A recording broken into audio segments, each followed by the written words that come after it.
I will begin with a Vedic invocation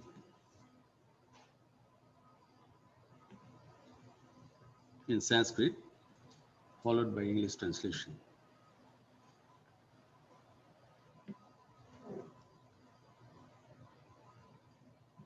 Om Sahana Bhavatu Sahano Bhunaktu Sahavirjam Karvavahai Tejasvinabadhitamastu ma vidvishavahai.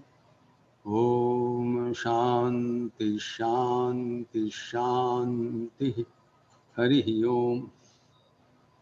Om. May the Almighty protect us both, the speaker and the listeners. May He nourish us both. May we work together with great energy. May love and harmony dwell amongst us. Peace, peace, peace be unto us and to all the beings of the world. Are you recording?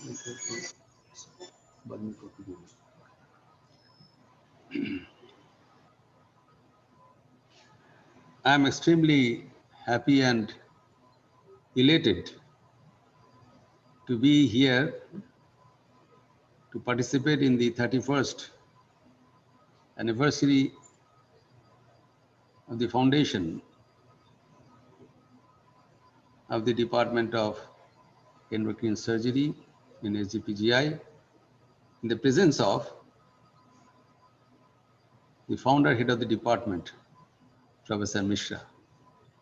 It's a singular opportunity and practically the last opportunity, because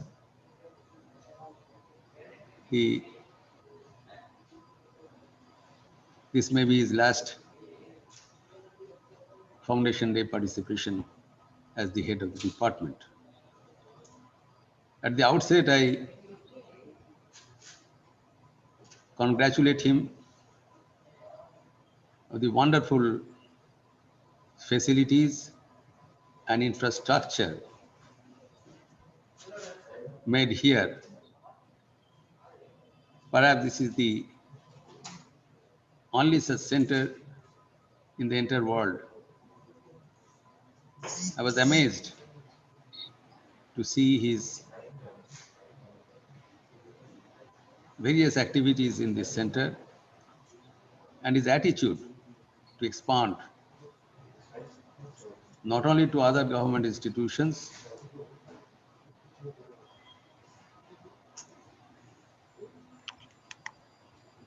but also to other non-government institutions as well.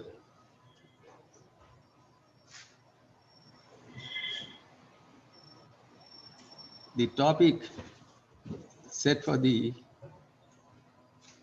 keynote address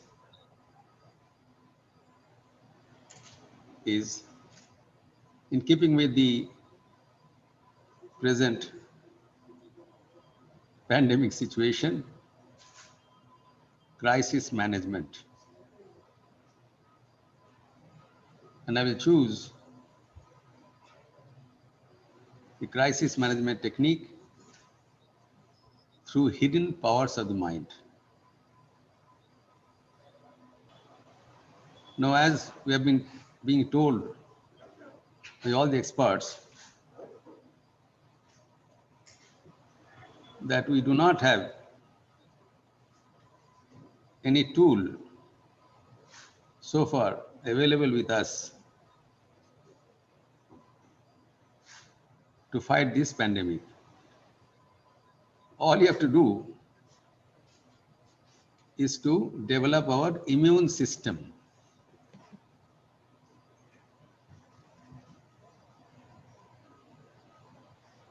We have been suggested with lot of procedures, menu, and disciplines to reinforce our immune system. Now, please make a note that all are aimed at developing our physical immunity of the body, this physical body. But behind this physical body, we have a subtle body also, which is called the mind.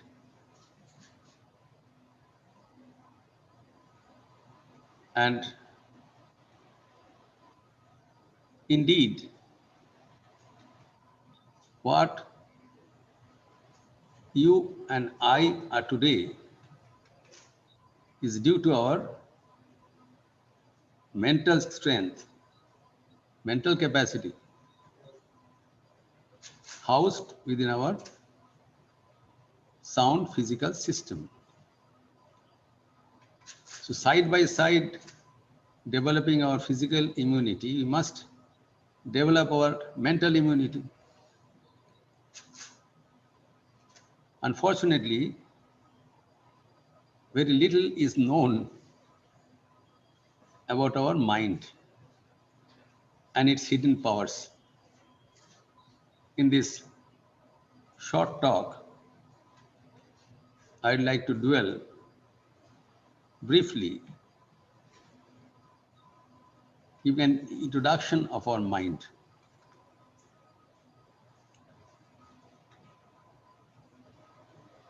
Before that, I would like to point out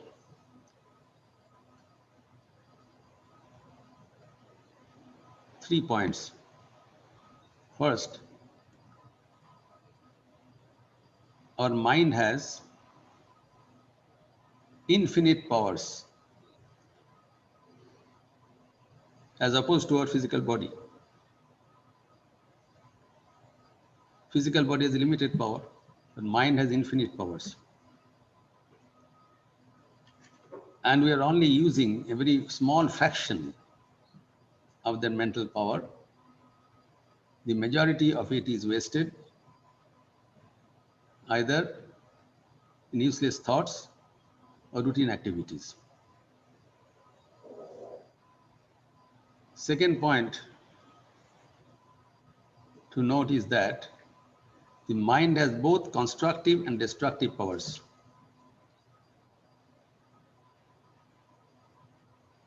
The art of controlling the mind is to make use of the constructive powers and control the destructive powers. We do not have two minds.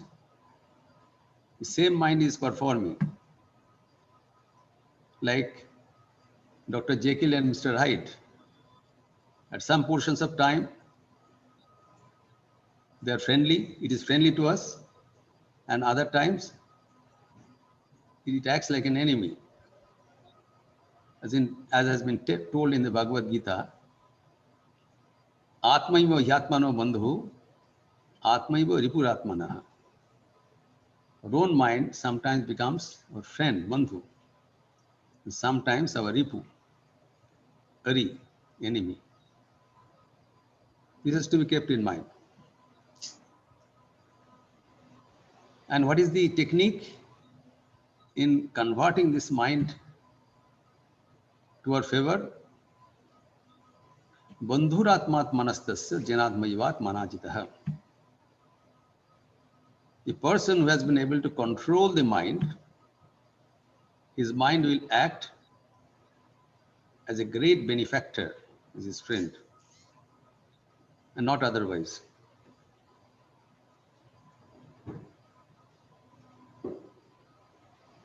And the secret of controlling the mind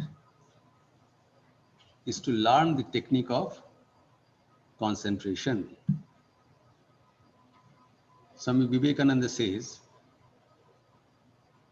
the secret of success in life is concentration of mind.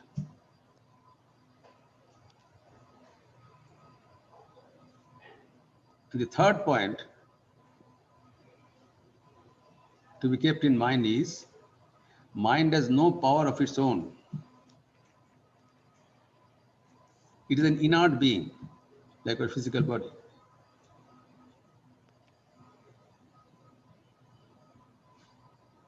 It is, our body and mind is like the hardware and software of a computer. They cannot function unless they are connected with an UPS. The uninterrupted power supply to our body-mind complex is Atman, our self, which never dies. It is the power of the Atman, the glory of the Atman, or self, which gets reflected, manifested through our body and mind, making it appear as conscious. So the more we are able to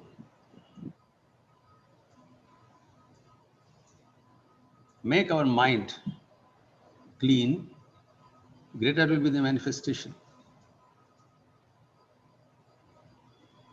Herein lies the efficacy of morality. The more the mind is pure, more it is clear, more the mirror is clean, greater will be the reflection. Now we come to a short description of the mind. So as we are able to unearth its hidden powers, mind has three constituents, 4 levels, 4 functions, and 5 conditions. The 3 constituents of the mind are Sattva, Rajas, Tamas. Poise, dynamism, inertia. They become dominant on our mind by turn within 24 hours of the day. The Sattva, or poise or tranquility, elevates us and it is known by its effect, purity, knowledge, joy is the effect of Sattva. When it is dominant, we feel like that. The effect of Rajas or dynamism is threefold: desire, action, restlessness. And the effect of Tamas or inertia is inaction, dullness, delusion, which degrades us. So we'll have to learn how to keep the mind more and more on the Sattva mode and less in the inertia mode.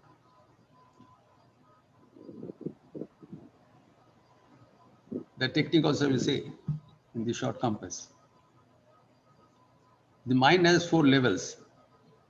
The normal 3 levels which are known to us are conscious, subconscious, unconscious. Wakeful state, dream state, and deep sleep state. Jagrat, Swapna, Shushupti. Chetan, Avachetan, Achetan. The yogis claim that there is another 4th level of the mind, which is superconscious, Oti Chetan. When the mind rises to that level, then enormous powers of the mind gets manifested. It is at least necessary to know that we have a 4th floor. Though we are having our run on the 3 floors only, but we are the owner of the top floor also, where you can enter at our choice. And as I said, mind has 4 functions. First function is remembrance, memory. This part is called chitta. Second function is cogitation, to find the alternatives. Third function is decision. And fourth is actualization. So whenever any response comes, first sector of the mind recognizes the item, places to the mind, manas. It makes an alternative, goes to the third section, which is buddhi, intellect, which decides. And lastly, our ego or ahankar gives a nod, and the work is actuated. So man, buddhi, chitta, ahankar, these 4 functions of the mind are always operative for every action and reaction. And the 5 conditions of the mind are: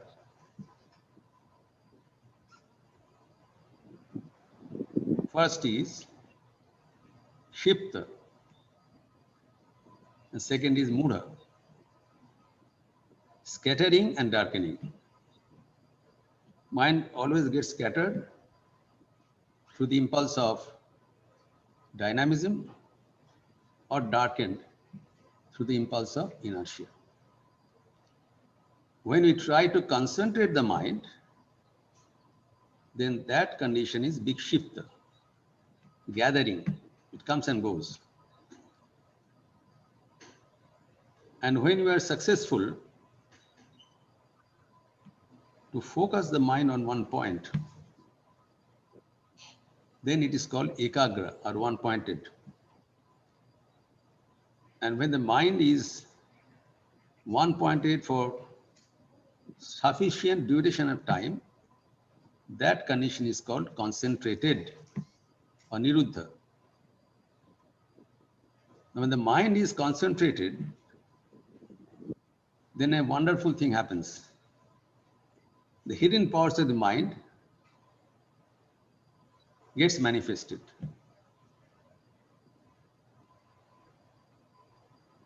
So this can be given an example. Suppose you have a lens in hand. Now you see the sunshine outside. If you focus the sunshine and is one-pointed, you hold it for sufficient time, then it generates heat. And hold it for a longer period of time, it is so much heated that it burns the surface. In fact, that is how the fire is to be created in older times.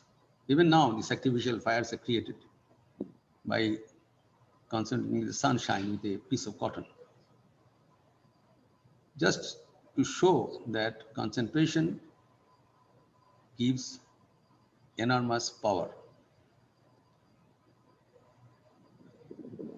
So Avi, now with this short description, all I wanted to say that whatever problems come to us, either in the form of a pandemic or in our social life, family life, professional life, academic life, whatever problems come, they tend to disturb our mind. And this disturbance can be tackled by making the mind calm. If your mind is anchored, still, then no external disturbance can create any movement. And that can be achieved by learning to concentrate the mind in a regular fashion. It is our own mind, and unfortunately, neither we have sufficient knowledge of our own mind, much less the technique to handle it in the proper fashion. So let us make a beginning without blaming anyone. The mind which is responsible for us, for whatever we are today, that mind is not being given even a simple rest. Mind is after all a machine, as our body. When you sleep, the body gets rest, but not the mind. Then the mind goes in the subconscious level and works in the dream state. So at night, it is active in a subconscious level in the dream state, and while we are awake, in the conscious level. So when a piece of instrument is continuously worked, what happens? It develops tension. Any machine will become heated. So our mind also becomes full of tension. And after middle age, it gives an indication. First is loss of memory. We do not remember the telephone calls, the appointments. We ask our secretary. We call the files. Then we become irritated. That induces wrong decision, and that irritates the mind further.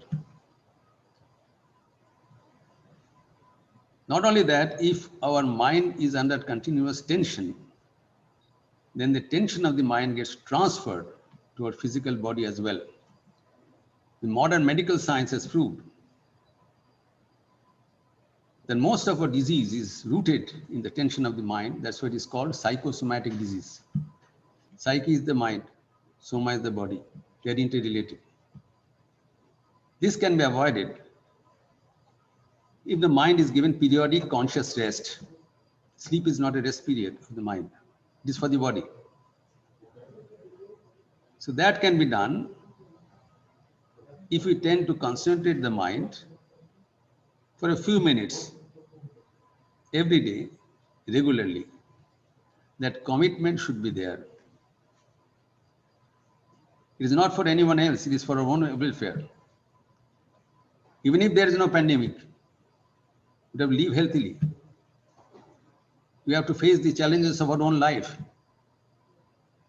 So for that, at least 2 sectors of the time in the 24 hours should be kept apart. It's not a tall order.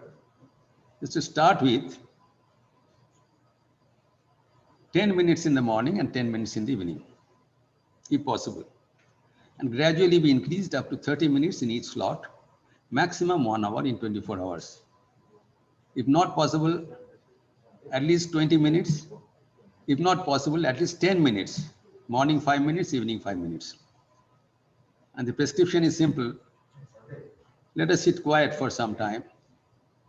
Watch our breathing